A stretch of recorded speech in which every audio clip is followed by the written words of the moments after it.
my name's Tracy Edwards, and I skippered Maiden, which was the first all-female crew to sail around the world when we raced in the 1989-90 Whitbread Around the World race. I guess my passion is gender equality, and the thing I hate the most is injustice. So I think I've probably spent most of my adult life fighting for equal rights. Oh my God, I love that on so many levels. So we're going to be talking all about your sailing, your fight for equality, all the amazing stuff that you've done with Maiden. But let's go back to your childhood. Where did you grow up? What was your life like? Did you grow up by the water? Did you grow up sailing? Was that a part of your life? No, I actually spent the first 10 years of my life in Reading, which I think I'm right in saying is one of the furthest places away from the sea that it's possible to get. But sadly, my father died when I was 10, and we moved down to my mother married my stepfather, which was unfortunate. But the upside of that was that we moved to a small holding in Wales. And so I spent my early teenage years on sort of quite a magical small holding in a beautiful village on the Gower Peninsula, with horses and animals and mountains and the beach. But I had a very, very difficult relationship with my stepfather, and I think that's probably the understatement of the century. And I was also bullied at school. So I sort of went from being I think a quite delightful child to an absolutely horrible teenager. And, I was aggressive. I was angry. What I put my poor mother through, if she was still here, I'd still be apologizing to her every single day. But I got arrested for stealing a car. I was put on probation. The people that I was hanging around with, things could have been very different in my life. And I think when I finally got expelled from school and my mother sort of saw the writing on the wall, she very bravely and very sensibly said, look, I think traveling might be, sort of a good idea for you. And we had friends who lived in Greece, and I went backpacking through Greece, ended up working in a bar in Piraeus or Zia Marina at the age of 17. And a guy came into the bar one night and he said, I'm looking for a stewardess. I captain this one of those charter yachts out there. Would you like to work as a stewardess? And one of the things my mother always used to say to me was, you may not have everything figured out, but, if an opportunity shows up, even if it's not quite what you were expecting, take it. So I did. And thank goodness I did. Oh my God, I love this. I mean, obviously, sorry, I should say, I don't, it's obviously, I'm so sorry that you had like such a tough time with your stepfather and it's, getting in with the wrong crowd. But I think I'm focusing on that. Oh my God, you were such a rebel at 15 and getting expelled and then heading off to go and travel the world at 17 and then, going to Greece and then learning how to sail. It's like, wow, like what a start. It's interesting, actually. I do get asked when I don't go to give talks at schools, there's always one bright spark that says, so do you think if you hadn't been expelled, you would have ended up being successful? That's a really tough one. So I always tend to say, look, I succeeded despite not having an education, not because of it. Absolutely. So tell us more about the sailing then. What was it like working as a stewardess? Is that where, your passion for sailing really sort of began? Well, I think what began then was my passion for being around crazy people. I'd spent most of my teenage years feeling as if I didn't really get stuff, and I was always on the outside looking in, and I never really felt part of anything. I always felt that, I don't know, out of step, I think is probably the best way of putting it. And when I joined my first boat, this was the first time in my life I had felt completely comfortable to be part of a group of people. And we were very similar. Well, actually, that's not right. We came from all different places in the world. We came from different backgrounds, but the similarity between us was that we were all on the road. We were all traveling. We were gypsies, if you like. And I think we were all looking for something, and we recognized that in each other. And there was, suddenly I was part of this amazing crew and with this extraordinary support system. And I was off traveling, and yes, I had my own little cabin, so I was off seeing things, but in a very sort of, I guess, comfortable way. I mean, the work was hard. I hated being a stewardess. I can tell you that right now. It was really hard. I also get very badly seasick, so that was distinctly not a great part of the job. But I think bit by bit, I started to see that this was a way of life that I could very easily stay in. And then I think I then, fell in love with the ocean, and then probably the sailing was probably the last thing, that the sort of the part of the jigsaw puzzle that came together. But for me, it was this incredible way of life. It was just one huge adventure after another. And I couldn't quite believe that at the age of 17, I'd found probably what I was going to do for the rest of my life. Yeah. Were there many other women in sailing, or was it still quite male dominated? Were there any sort of role models or women that you looked up to or sailed with then? Well, not in the charter. Well, so in the charter industry. So this is the cruising world. There are various parts of sailing, if you like. So this was the cruising world, which is looked down upon by the racing world, and the people that work on sailboats look down their noses at the people who work on power boats. It's all this very strange sort of politics going on. But yes, of course, in the charter world, there were a lot of women, because we did the cooking and the cleaning. So that's it. And it's interesting, actually, that I didn't really come across what I would have seen as or thought of as sexism during all of this time, because we were all where we were supposed to be. The captain was steering the boat, and the cook was in the galley, and I was cleaning the head. So it was like a sort of a weird family, if you like, the mother and the father and the children. And so I had a huge number of female role models, actually, during that time. And they weren't, at that time, sailors as such. They were cooks or had different positions on the boat, but strong, all very strong women, all interesting. But I think this is going to be a bizarre thing to say, but my role models were mainly men, and they were also my mentors. I was lucky enough to have this. I mean, I don't think I had one bad skipper in the entire time before I started racing. I had mentors. These were men who said to me, "Well, why are you doing this? Why didn't you try that?" On my second transatlantic, the skipper said to me, "Can you navigate?" And I said, "Of course I can't navigate. I was expelled before long division. It was stupid."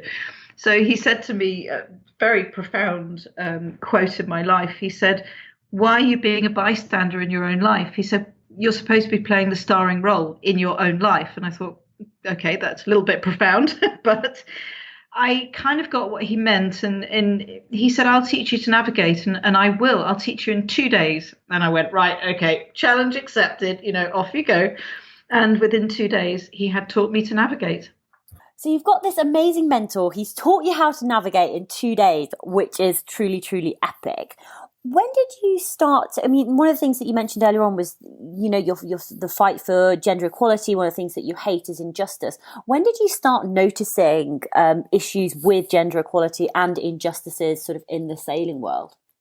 Really, when I moved into racing. So that's a whole different world. And there's a sort of a middle ground that straddles cruising and racing. So when, the cruise boats, there's a sort of the seasons. So you all end up in the same place at the same time, in the Mediterranean or the Caribbean or the Indian Ocean or whatever.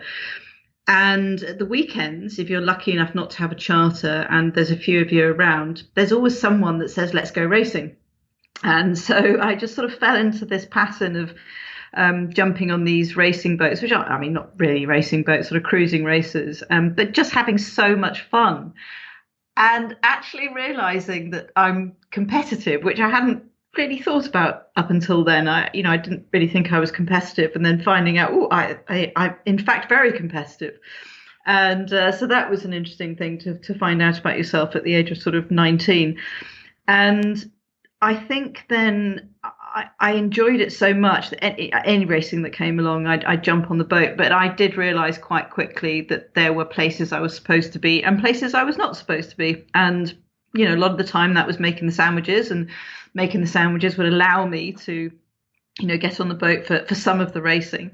But it wasn't really until I did the 85-86 Whitbread Round the World race that I really realized, oh, wow, this is a whole different level of misogyny and sexism. And it was quite a shock to the system, because most of the guys I knew on boats were great.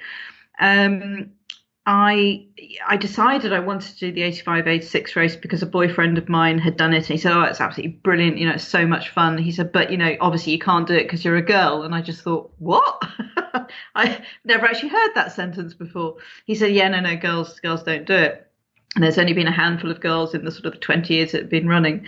So I thought, right, that was a challenge thrown down, the gauntlet thrown down. So I did manage to get on a boat as a cook, but, I wouldn't have got on as anything else. And for me, it was slowly catchy monkey. It was let's just take the first step and then quietly take the next one and, see where we get to. So I did the 85-86 race on a boat called Atlantic Privateer with 17 South African men. And it was, it was shocking. Just the absolute belief in women's limitations. They weren't nasty. They weren't actively sexist or misogynistic. It was just how they'd grown up, and their total belief that we couldn't function on the same level as them. We're not smart enough. We're not strong enough. We're not intelligent enough. All these assumptions. And I mean, I don't know if I changed any of them on the way around, but what I did do was I learnt, I learnt from these guys. And, there were times where they wouldn't let me up on deck. And so I'd have to, sort of fight my way up, if you like. But eventually I think they thought, oh, she's not going to go away. She's kind of okay. We'll let her be part of the crew. And at the end of the 85-86 Whitbread, I just thought, this is like the world's best kept secret. Out of 200, there were 20, can't remember how many boats, 23 boats, 260 crew, and 3 of us were girls out of the entire fleet.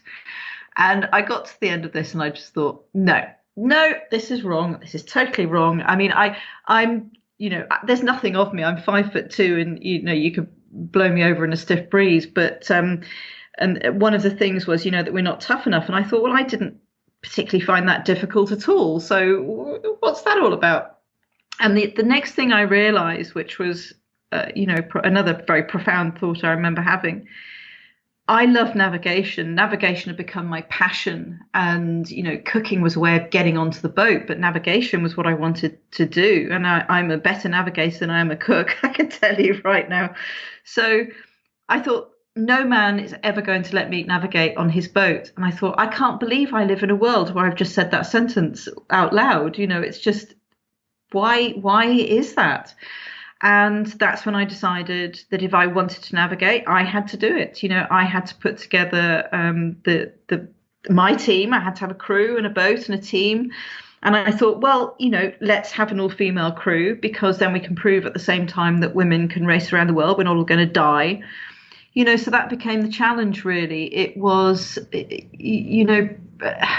proving we knew we could do it. It was proving to everyone else that we could do it. And we wanted to win. And this was something that was a huge juxtaposition between the rest of the fleet and us. We were sort of an entertaining sideshow, and we were 100% committed to racing. I mean, why to winning? Because why would you race around the world and get wet, cold, miserable unless you want to win? So the start of Maiden was just this huge eye opener. Oh my God. Like, it's like a different world. Like, just hearing about it, and the fact that you were one of the first, if not the first woman out there to be like, actually, hold on, this is not okay.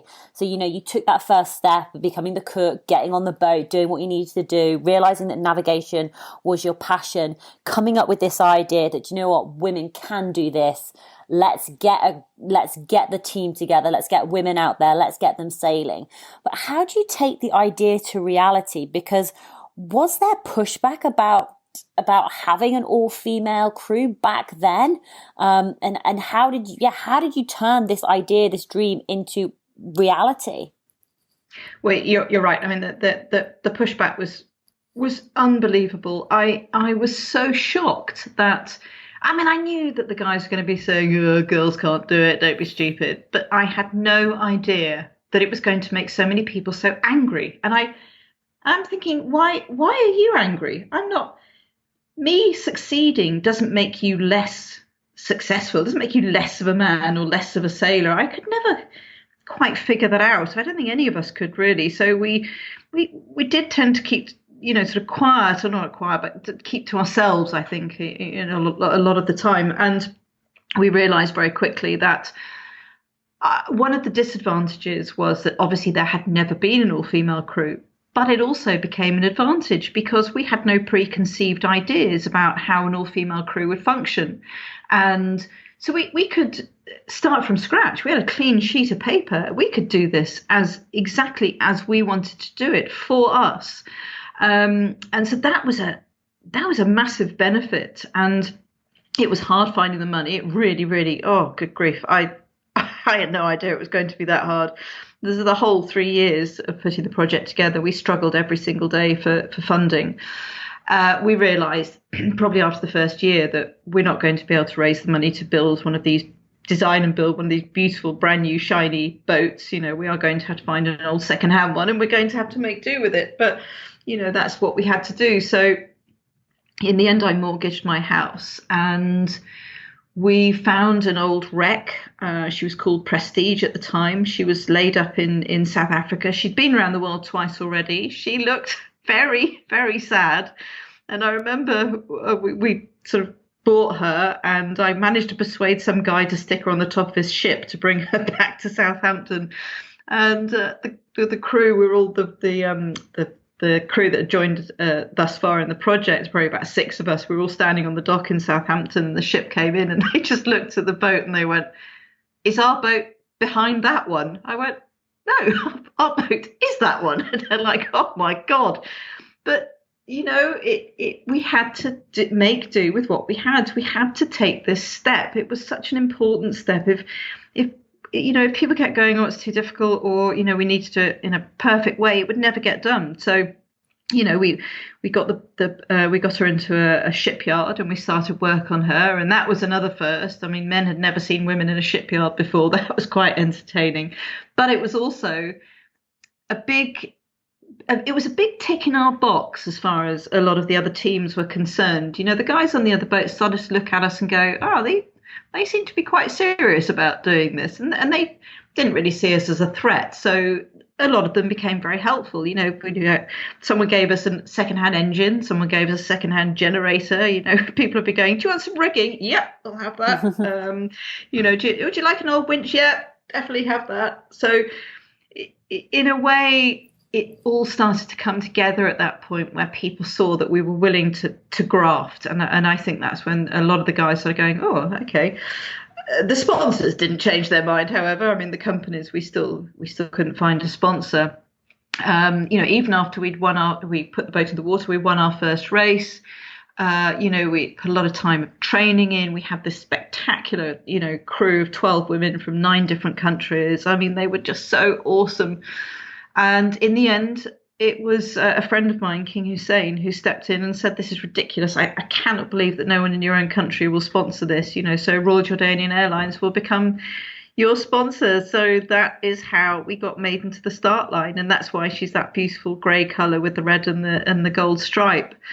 So that was really if you can believe it, that was the first hurdle. And then came the others, so... yeah, fine. You've got a boat, you've won a race, but women don't get on. You're all going to kill each other. So every time we got over or through or round or under a hurdle, someone would come up with something else, and that's when we realised that there was a level of the sexism that wasn't casual. This is outright misogyny, and this is nasty, and it's aggressive. So there were sort of different levels, if you like, but the majority of the guys racing in the Whitbread that year were fine, with us being there. Not the guys in our class, obviously, because we kept beating them, but the guys on the bigger boats, who it didn't matter to, we couldn't beat them. They really came around, and we felt very, very much a part of the whole race. Yeah. I think it's interesting. I don't know what it was like back then, but I definitely feel as though I've noticed a change, like over maybe like 30 years ago. It was almost like, other women are your competition. There can only be one woman in, like in a leadership position. And if there is other women coming up, there'll be a threat to that woman. So you've got to keep other women down in order for you to succeed, because there's not enough room at the top for everybody to do well. And then I don't know, or maybe that's because I worked in an all-male banking environment, that was, the information that I was absorbing. And then, I don't know, like over the past 10 years, personally, I feel as though it's now, for me, it's all about women working together, supporting, encouraging, helping, to make things happen. And I can't even imagine what it was like being a member of that crew, a 12-woman crew on the Maiden, part of this incredible opportunity to actually go and sail around the world and be competitive, because you're just the underdogs. No one thinks anything of you. What was it like being out on the water, with this amazing team of women? What were the highlights? What were the challenges? Do you know, I absolutely could not agree with you more. I think you've absolutely hit the nail on the head here. 30 years ago, we couldn't find any women that would help us. There were women who were heads of, departments, marketing. We didn't get any traction at all.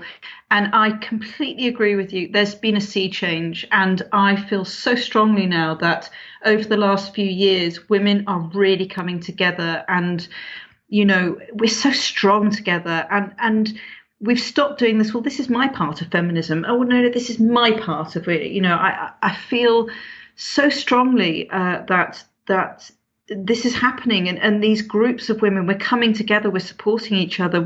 Because if we don't do that, we're not going to get to where we need to get to. And if we can't do that, we can't help the young women that sort of come after us. So I think you're absolutely spot on with that comment. And we definitely found that with what we're doing now with Maiden. But going back to Maiden sailing around the world, I mean, I loved it. I will probably never go back to sailing with men again. I mean, I love guys, and I've loved sailing with probably most of the men that I've sailed with. But it's a whole different level of enjoyment with women. The conversation's different. Well, there's a lot more of it. I mean, on Atlantic Privateer, there were whole days when no one said a word. It almost killed me. But on Maiden, there's always someone talking or chatting or, and people couldn't believe that when we got into port, there were no arguments. I mean, they just couldn't believe it. I mean, women mostly believed it, but men would be like, oh, come on, there must have been some arguments. There really weren't. There really weren't any arguments. And, we got on really well. And we worked well together. We had spent 2 years putting this team together. So, so we had spent a lot of time getting it right. But we worked well together. We played well together. And I think that's another interesting point, actually. When we used to get into the stop, so we did the first leg and we hadn't done very well. We came third and we were absolutely gutted. And everyone else was just like, oh, my God, you're alive. You managed to survive. And we're like, yeah, but we came third, which is awful. So sailing into the Southern Ocean for the second leg, which we won, which most people thought we were going to die during, that was good. And then winning the next leg.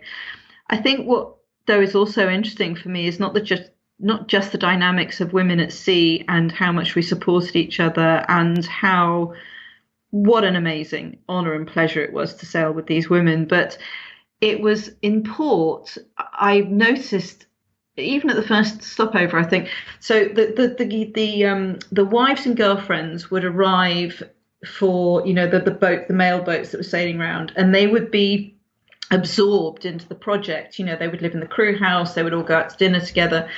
And what we found was, if but we had boyfriends, and actually none of us were married, so it would have just been boyfriends. I was engaged, so it was my fiance. But when they arrived, they tried to disband us. I don't think consciously, but it was like they tried to peel us off like sheepdogs, so get one of us away and on our own. But we wanted to stay together, and they had to put up with it. I'm afraid, so they had to become part of our team, which was an interesting dynamic. But yeah, by the time we'd finished the race, we'd won 2 legs. We'd come second overall, best result for a British boat since 1977. I'd become the first woman to win the Yacht's Man of the Year trophy in its 34-year history. And the crew had also, the women on the crew had also won various awards, one for courage, and our doctor won an award for saving someone's life on another boat. So when we finished, there was no pretense left anymore.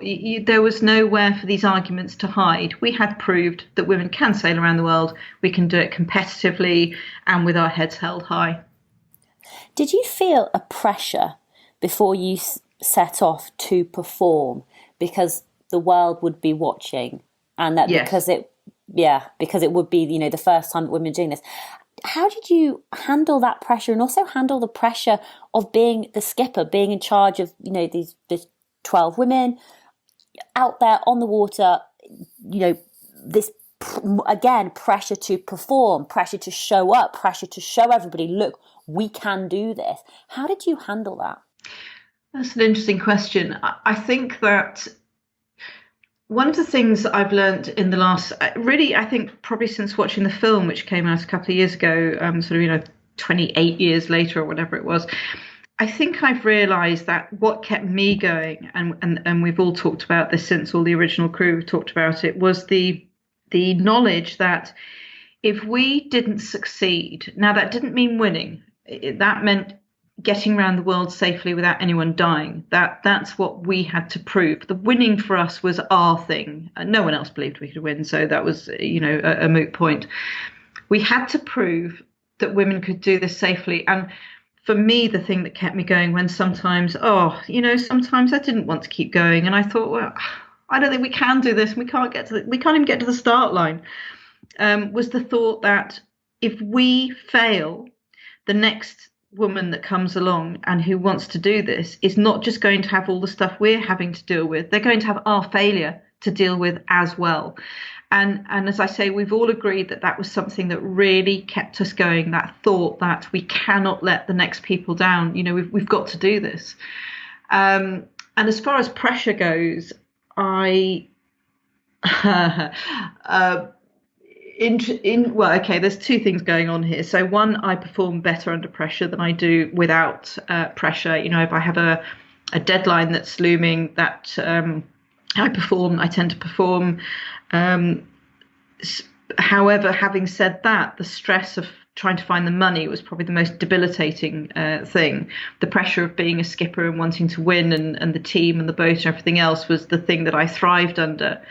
But stress is obviously an extremely hard thing to deal with. And I did not deal well with stress. And I think most of the crew would agree with me that I think the way Claire put it in the film was, Tracy was not at times a comfortable person to be around, which I think is a very diplomatic way of putting things, because you're right, under a huge amount of pressure. Tell us more about Maiden Factor. Now, is that the charity organisation? Yeah, so the Maiden Factor Foundation is something that was started, I guess it's probably about 5 years ago now. So we had to sell Maiden at the end of the race. It broke my heart, but we still had no money. So she had to be sold, and I went off to do the first all-female crew to attempt the non-stop around the world. I did the first mixed-gender racing team, and then I organised a big race in the Middle East, which unfortunately didn't pan out very well. But we all kind of went off to do our different adventures, and I would hear about Maiden every so often, and then I had an email I was just looking for a project 5 years ago. I was thinking, right, I'm ready for my next project. I just met the guy who was the film producer who wanted to make the film of Maiden. And then suddenly I get an email saying, your boat is sitting rotting in the Seychelles, and we don't know what to do with her because she's so special. But if this goes on much longer, we're just going to take her out and sink her because she's not even worth scrap metal. And at that point, I just thought, oh my God, no, no man left behind. We've got to go and get her. So contacted all the original crew. We organised a fundraiser, crowdfunder, raised the money to buy her. And then just by chance, I happened to be doing a talk in Jordan, and the woman who I was doing the talk for said, oh, haven't you just rescued Maiden? Oh, my goodness, we're in Jordan. Oh, we should do a press release. So we did a big press conference in Amman, and then I came home.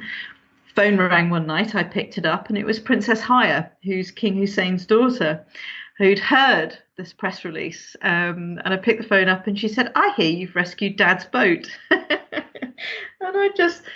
it was just such a wonderful way to be reconnected in so many ways with the Maiden story and, the link to Jordan and everything else. She said, what can I do to help? So she funded the shipping back to the UK and the restoration. And while we were restoring the boat, we were thinking, what are we going to do with her? She's so special. She's inspirational. She changed all of our lives. And Haya was saying, well, why don't we do something like girls' education, hands around the world, women helping other women, giving girls a hand up? And I was like, yeah, that's really good. I like that. And then my daughter said, why don't you use Maiden to raise funds and awareness for girls' education? She said, because you're patron of all these girls' educational charities, why not bring them all together under this one umbrella? And I just thought, that's genius. So the Maiden Factor Foundation was born. We call it the Maiden Factor. And we finished the restoration. Maiden started a 3-year world tour in November 2018. And the plan was, we did, was to sail her from port to port, to have young, what we call mile builders on the boat. These are young women that are in the position we were in at the beginnings of our career, which was when you couldn't get on a race boat because you didn't have the miles, and you couldn't have the miles because you couldn't get on a race boat. So we've got a permanent crew. We've got we have guest skippers who are these legends of ocean racing sailing.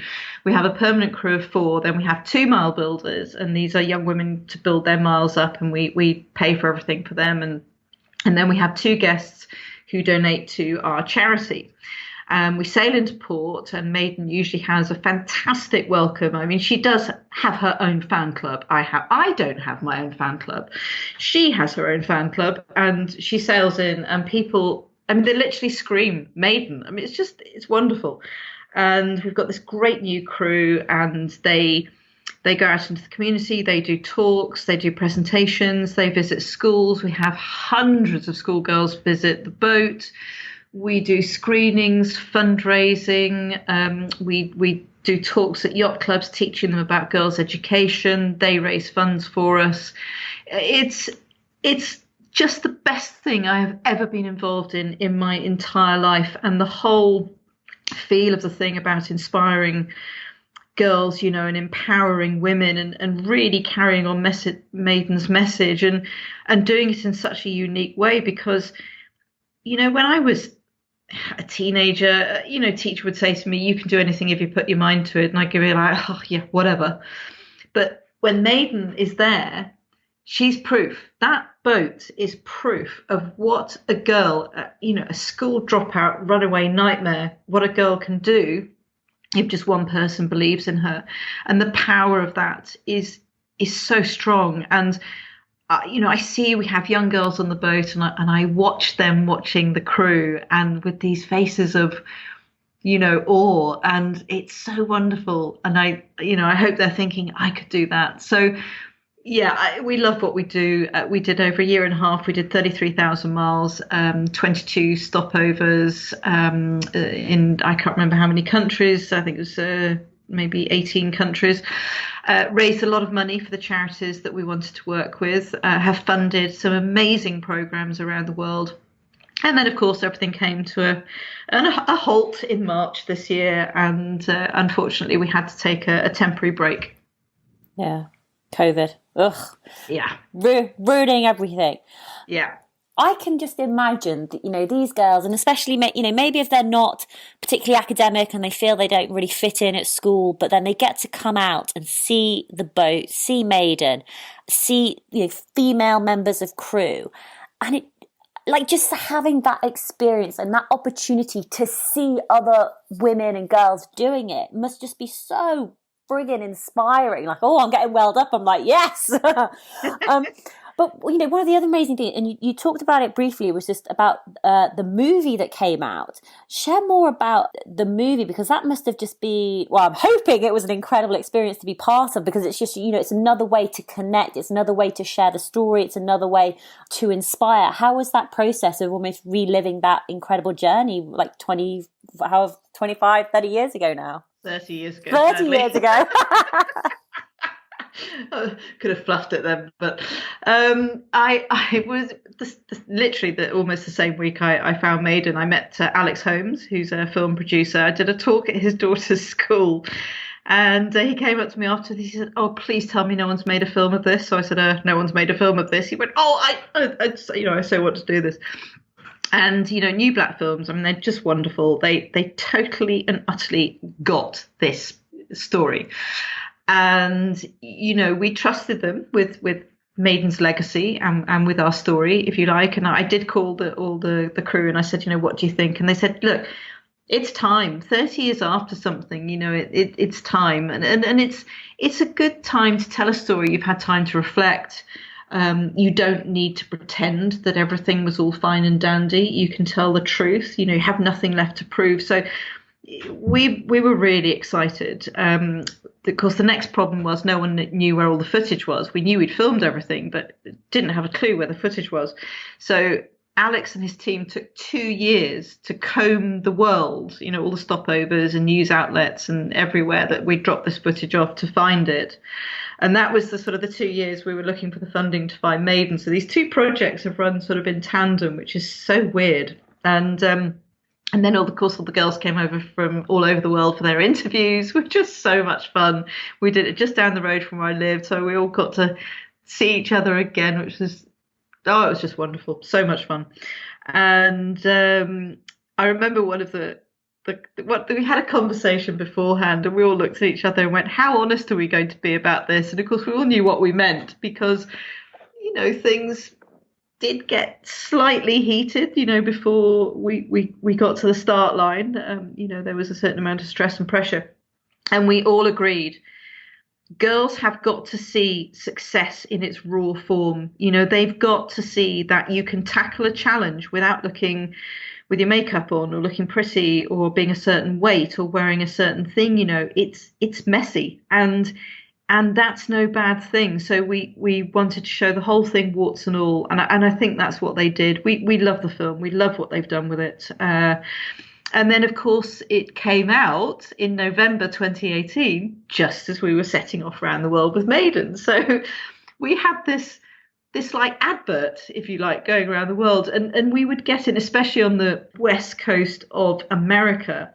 Literally, the film would be shown, and then Maiden would sail into port. We had all these people coming down to the boat, going, "Oh, I've just seen the film. Is this the actual boat?" And you'd be going, "Yes, this is her.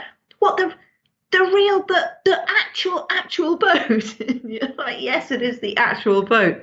So the reaction to that was just phenomenal. And doing screenings in schools, has been so much fun. And it's brought the whole thing alive, and the whole experience has just been phenomenal. We feel very lucky, to be where we are at this particular time when, we feel that, as we've said before, that women are coming together to make things happen. And, quite frankly, looking at the state of the planet, we need to, and I think all of these things have led up to everything we're doing now, looking at working with, ecofeminism and, talking about girls being leaders and in business and in government and, climate change and all of these other things. So the film and the project it's like this perfect storm. I mean, it's just been absolutely brilliant. Yeah.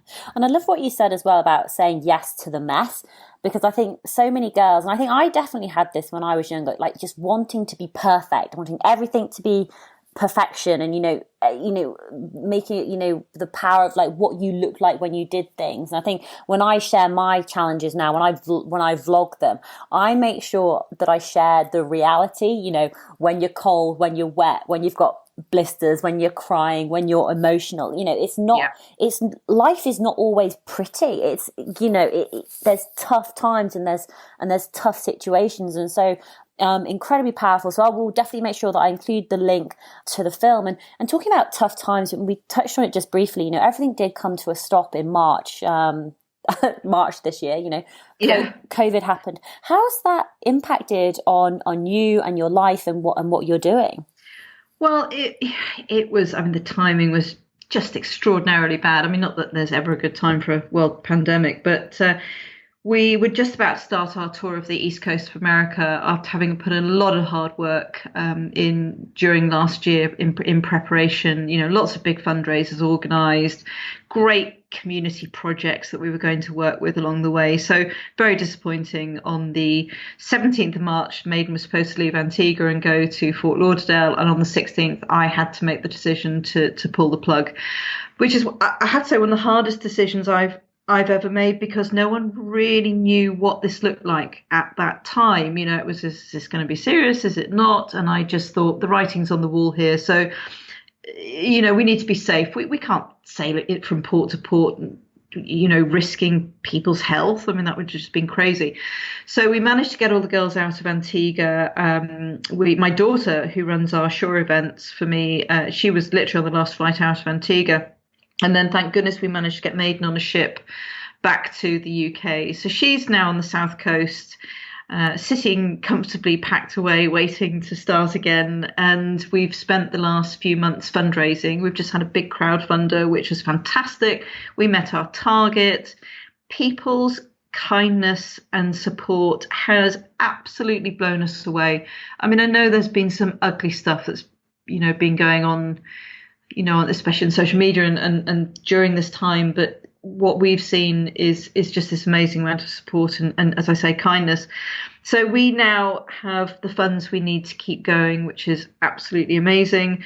And we're restructuring the project. We want to do much more hands-on work when we get into stopovers. We love the stuff we do with communities. We want to focus a little bit more on mentoring. We have these resources, and we are in a unique position to go into a community with these resources and to help and to, play whatever part. So we're, slightly restructuring, much more focus, as I say, on the stopover, still fundraising and funding all the programs that we do, but really realizing and understanding Maiden's uniqueness and how we put that to its best use.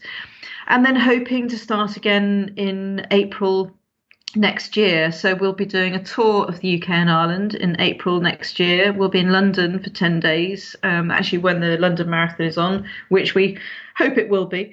And, we'll go from there. But, it's I think with the lockdown, we've struggled like everyone else. I miss people terribly. I work from home, but I'm used to having 10, 12 people piling into my house every day and, pulling up chairs in the office and making coffee and yelling. And I miss that awfully. And I have been very strict on my lockdown because I'm 57 years old and I've led a fast-paced life at some point. So I've been very careful. And, I think obviously it's all of our responsibility to do that. So I guess, the same as everyone else, health-wise, we're very lucky, but probably going a little bit stir-crazy. Absolutely. I hear you. And Tracy, where's the best place for people to find more information about you, more information about Maiden Factor? Where are you most active on social media? We have a Facebook page, the Maiden Factor on Facebook. I have a Twitter account, Tracy Edwards MBE, and also Maiden Factor. And you can go to our website as well, which is themaidenfactor.org. Awesome. And I'll make sure I put all the links in the show notes so that people can find you, follow along, support, donate, to keep Maiden's story going, continuing. And Tracy, I'd love to leave you with final words of advice for women and girls out there who are maybe just feeling a little bit scared, a little bit intimidated, and they want to take the next step on adventure, on challenge. They want to get outside their comfort zone. They want to be a little bit of a rebel and just do something different. You know, what advice would you have for those girls out there? I think it would be the same advice that I would give to any young person, which is the advice that my mum gave to me. I do nick all of her advice, I have to say. None of this is mine. She said to me once, there are two certainties in life. If you stand still, absolutely nothing will happen. That is a certainty. If you move forwards, something will happen. Now, you may not know what that is. You may not even know the direction in which you're walking. You may not know what your end destination is, and you may be walking in totally the wrong direction. But while you're walking, while you're moving forwards, while you're putting yourself out into the world, while you are connecting with the universe, you increase your chances of something happening, something wonderful happening, some opportunity that you can grab with both hands. So don't stand still. Keep moving forwards, even if it's tentative steps in a direction that you don't understand. Tracy Edwards, MBE, you are an absolute inspiration, and thank you so much for coming on the Tough Girl podcast to share more of your amazing story. Thanks so much, Sarah. It's been an absolute pleasure.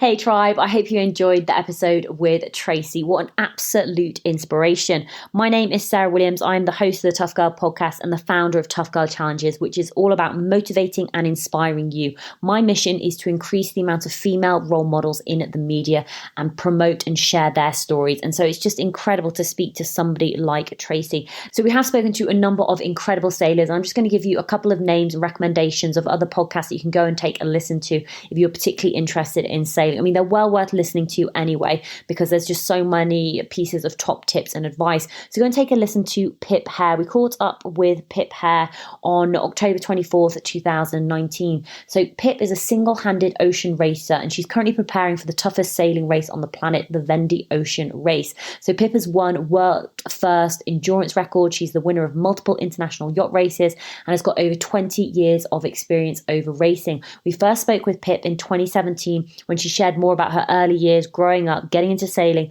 as well as her passion for the sport. And she also goes into more detail about doing the Three Peaks yacht race as part of an all-female team and winning the race in 2016. So that's an incredible episode to listen to. Also take a listen to Emily Penn. Again, we've spoken to Emily Penn twice. So we caught up with Emily Penn for the Tough Girl Podcast Extra on January 9th, 2020. Emily is an ocean advocate and skipper working on solving the plastic pollution crisis. She is an international public speaker and advisor on issues relating to our oceans. Her goals are around shifting the mindsets and making changes for our future society. So Emily's on a mission to inspire and facilitate a community of changemakers through her organisation, eXpedition. And this is going to be done by training athletes and celebrities to be impactful advocates on ocean issues. So that's an incredible episode to listen to as well.